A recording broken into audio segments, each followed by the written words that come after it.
ఆరోగ్యాభిలాషులందరికీ నా హృదయపూర్వక నమస్కారములు.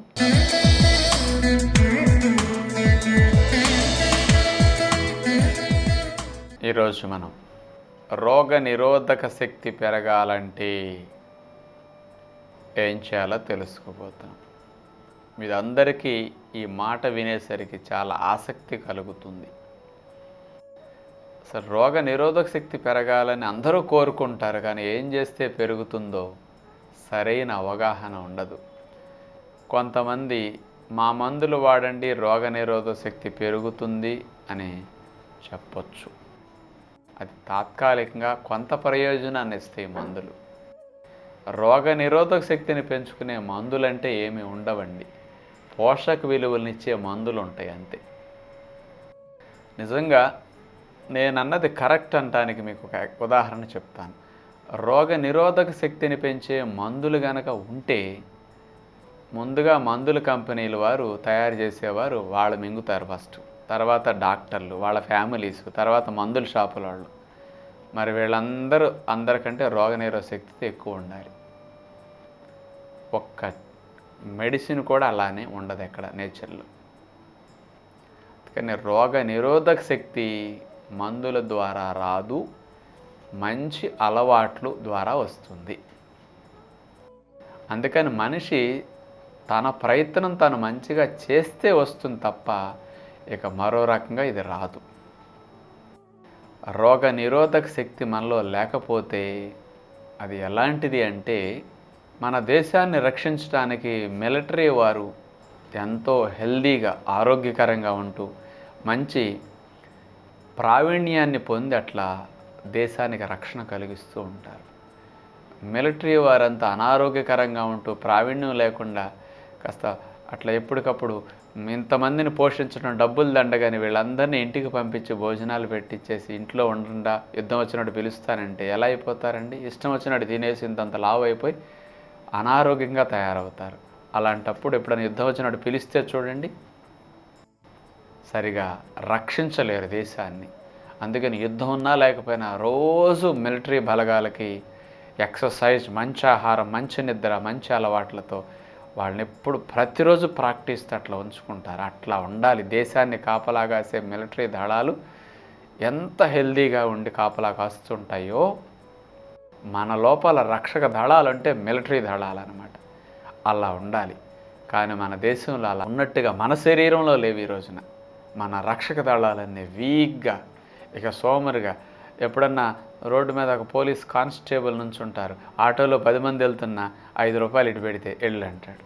అట్లా చూసి చూడనట్టుగా మన శరీరంలో రక్షక దళాలు బయట నుంచి క్రిములు బోర్డు వెళ్ళిపోతుంటే మీరైనా వెళ్ళండి, నా వల్ల కాదులే, నేను పడుకుంటాను, చూసి చూడనట్టు ఉంటాను, అన్నిటిని వదిలేస్తూ ఉంటుంది. అంటే గేట్లు ఎత్తేయటం. అందుకని అన్ని క్రిములు అట్లా వెళ్ళిపోయి మన లోపల దాడి చేసి అటు రొంపలు, ఇటు దగ్గులు, అటు కఫాలు, ఇటు ఇన్ఫెక్షన్స్, అటు వాంతులు, ఇటు జ్వరాలు, అటు మోషన్లు, అటు కామెర్లు, ఇన్ని రకాలుగా వైరల్ ఇన్ఫెక్షన్స్తో, బ్యాక్టీరియల్ ఇన్ఫెక్షన్స్తో శరీరం తరచూ మూలపడుతుంటుందంటే ఆ రోగ నిరోధక శక్తి లేక. దీన్ని మనం పెంచుకునే ప్రయత్నం చేయకుండా ఇక నీళ్ళల్లో క్రిములు ఉంటున్నాయని కాచి చల్లార్చి వడకట్టి త్రాగటం, చేతులు కడుక్కోవటం, గోళ్ళు తీసుకోవటం, సబ్బులు పెట్టి కడుక్కోవటం, మలమూత్రాదులు వెళ్తే అక్కడ కడుక్కోవటం, ఇవన్నీ శుభ్రంగా స్పూన్తో తినటం, బట్టలు మంచిగా పరిశుభ్రంగా ఉంచుకోవటం, ఇవన్నీ అవసరమే, తప్పేం కాదు. కానీ ఇంత జాగ్రత్తలు ఇటు తీసుకుంటున్నాం, కానీ అసలు లోపల పెంచుకోకుండా బాహ్యంగా చేసుకుంటున్నాం మనం. జంతువులు ఎన్నేం చేస్తాయి? లోపల రోగనిరోధక శక్తిని పూర్తిగా కలిగి ఉంటాయి, బాహ్యంగా శుభ్రాలేం చెయ్యవు. అందుకని ఏ నీళ్లు పెడితే తాగేస్తాయి, దుమ్ము ధూళి మురికితో ఉన్న నీళ్లు తాగేస్తాయి, డస్ట్ పట్టిన ఆహారాన్ని గడ్డిని తినేస్తాయి. మలమూత్రాలు వెళ్తే కడుక్కో, నోరు కడుక్కో, చేతులు కడుక్కో. కానీ వెళ్ళే ఆహారం అంతా దోషంతో వెళతాయి, తాగే నీళ్ళన్నీ దోషం. కానీ సంవత్సరంలో ఒక్కరోజు ఇన్ఫెక్షన్ గురికావు. అది రక్షణ వ్యవస్థ అంటే, అది రోగ నిరోధక శక్తి ఉండటం అంటే ఇంత అపరిశుభ్రమైన వాతావరణంలో జీవిస్తున్న జీవరాశులు ఇన్ఫెక్షన్ గురి కావట్లేదు.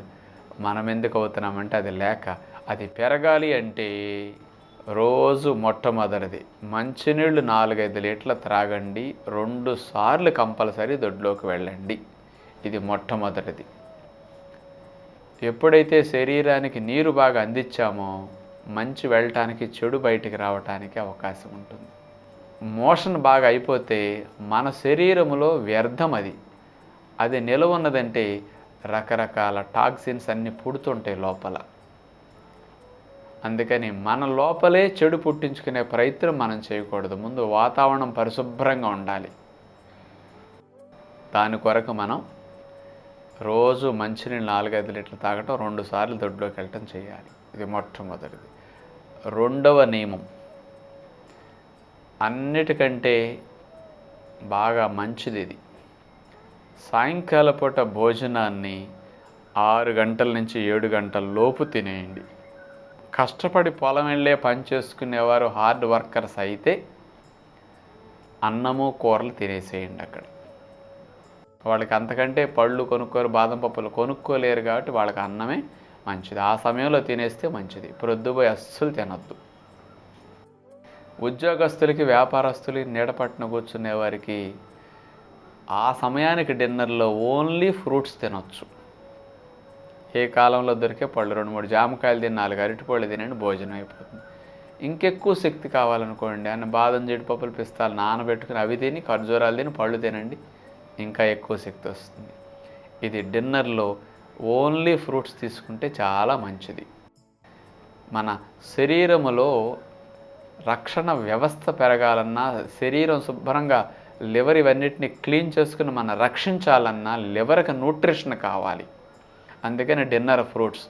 ఎర్లీగా ఎందుకు తినాలంటే నైట్ టైం 12 గంటల రెస్ట్ శరీరం తీసుకునేటప్పుడు, జీర్ణకోశం తీసుకునేటప్పుడు ఈ తెల్లవార్లు 12 గంటలు మన శరీరం లోపల ఏ రోజు హోంవర్క్ ఆ రోజు చేసేసి రిపేరు క్లీనింగ్ బాగా చేసి మన శరీరాన్ని మూలపడకుండా కాపలా కాసుకునే రక్షణ వ్యవస్థను పెంచుకుంటుంది నైట్ టైం మన బాడీ.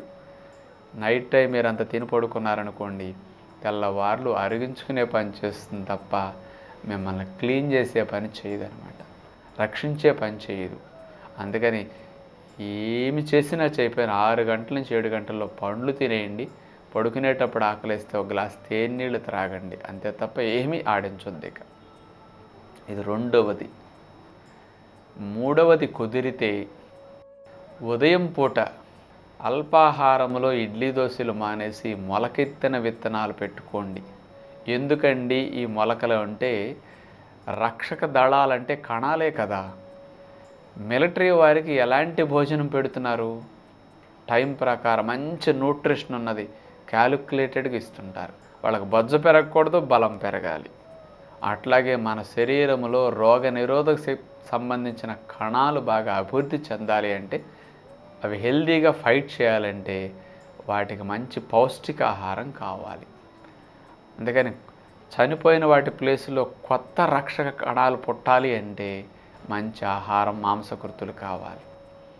అందుకని అలాంటి కణజాల నిర్మాణానికి అతి ముఖ్యమైన ఆహారం మొలకలు. మాంసకృతులు బాగా ఉంటాయి కాబట్టి మొలకల్లో అలాంటి మొలకెత్తిన విత్తనాలు, పండ్లు బ్రేక్ఫాస్ట్లో తీసుకుంటే అన్ని పోషక పదార్థాలు అందుతాయి. మీకు మాంసకృతులు బాగా అందుతాయి. అందుకని అంత న్యూట్రిషన్ బాగా ఉంటుంది. అంటే సూక్ష్మ పోషక పదార్థాలు ఇవన్నీ ఉంటే రక్షణ వ్యవస్థ బాగుంటుందన్నమాట.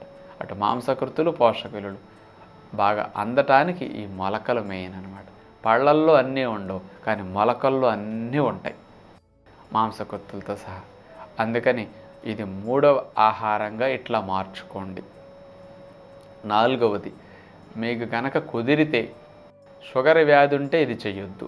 గర్భిణీలు, బాలింతలు ఇది చేయొద్దు. ఎదిగే వయసులో ఉన్న పిల్లలు చేయొద్దు. పొలం వెళ్ళి హార్డ్ వర్క్ చేసుకునేవారు ఇది చేయొద్దు. మిగతా వాళ్ళందరూ చేయొచ్చు. ఉద్యోగస్తులు, వ్యాపారస్తులు, నీడపట్టున కూర్చునేవారు వారంలో ఒక్కరోజు ఉపవాసం చేయండి. 4 సార్లు, 5 సార్లు, అవసరమైతే 6 సార్లు తేనె, నిమ్మరసం నీళ్లు నీరసం లేకుండా, ఆకలి లేకుండా త్రాగండి.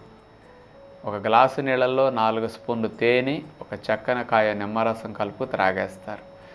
9ంటికి తాగుతారు, మళ్ళీ మధ్యాహ్నం 12ంటికి, మళ్ళీ సాయంకాలం 3ంటికి, మళ్ళీ 6ంటికి, రాత్రి 10ంటికి, 9ంటికి.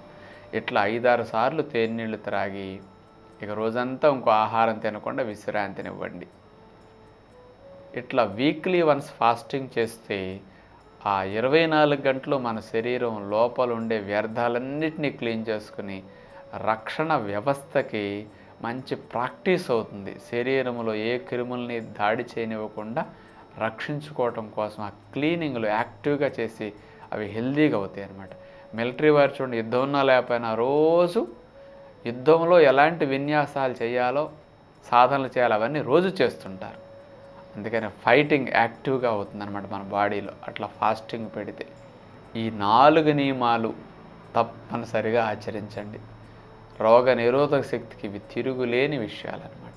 ఇప్పుడు మేము 25 సంవత్సరాల నుంచి ఇలాంటి నియమాలు ఆచరిస్తున్నందువల్ల ఒక్కరోజు మినరల్ వాటర్ కొని తాగలేదు, ఒక్కరోజు ఇన్ఫెక్షన్ గురి కాలేదు, ఒక్కరోజు సెలవు పెట్టలేదు, ట్యాబ్లెట్లు వేసుకోవాల్సిన అవసరం రానంత రోగనిరోధక శక్తి పెరిగింది. మరి 25 ఏళ్లలో ₹1 ఖర్చు లేదు, ఒకరోజు సెలవు పెట్టకుండా బాడీ ఉపయోగపడుతున్నదంటే అది ఎంత అదృష్టం ఆలోచించండి. మంచి అలవాట్లు ఇట్లా అదృష్టాన్ని కలిగిస్తాయి. అందుకని మనందరం ఇలాంటి మంచి మంచి ఆహారపు అలవాట్లని మన ఇంట్లో మార్చుకుని ఆచరిద్దామని తెలియజేస్తూ తదుపరి కార్యక్రమంలో మళ్ళా కలుసుకుందాం. అందరికీ సెలవు. నమస్కారం.